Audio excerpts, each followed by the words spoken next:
Janine nagpaliwanag kung bakit wala at hindi sumipot sa malakihang protesta.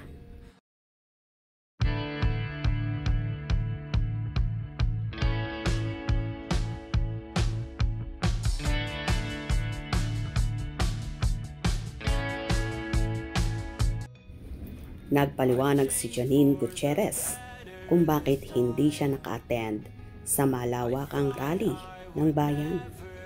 Pinuna kasi ng mga netizens ang di niya pagsipot sa kilos protesta. Sa Instagram stories ng actress ay nakatala doon ang kanyang paliwanag at kung gaano rin siya sumusuporta sa ipinaglalaban ng kanyang mga kapwa showbiz. Paliwanag ng actress, "We stand against corruption. Ibalik ang perang ninakaw sa mga Pilipino, gobyerno, at panagutin ang mga magnanakaw. Out of the country today, but my heart is in the streets with you. Tama na sa mga palusot. Oras na para managot. The Philippines deserves real servant leaders. Ilang dekada na tayong patuloy na ninanakawan, habang milyon-milyong Pilipino ang patuloy na naghihirap. Nakamamatay ang pangungurakot, imbis na sa health, tunay na flood control, edukasyon. Sa kanila napupunta ang pera ng bayan habang tayo patuloy na nagbabayad ng buwis. Not another day. We deserve better and call an end to corruption now. Justice for the Filipino people now." Positibong komento ang natanggap ng actress. "We salute you, Janine. We know your heart. Don't worry.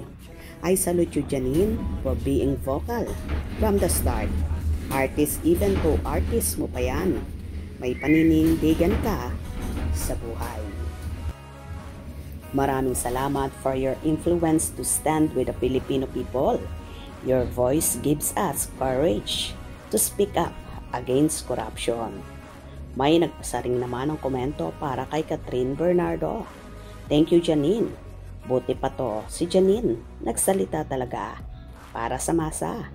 Pero ikaw at Cat Bernardo, ang pabebe mo pa rin. Sayang ang 2.6 million followers mo. Out of touch ka sa reality. Active lang yan si Catherine pag may ipopromote na pelikula. Ha ha ha ha. Sayang followers at influence kung di din gagamitin. Alam lang kung active kapag may ipopromote na pelikula."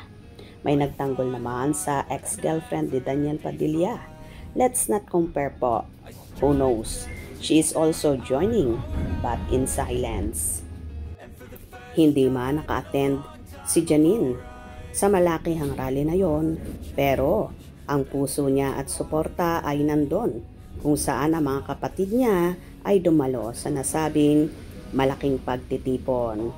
Kasalukuyan kasing nasa ibang bansa ang Econin dahil nagse-celebrate ng birthday si Eco at ganoon na rin ang first anniversary nila. Kung nagustuhan nyo ang video na ito, comment down below.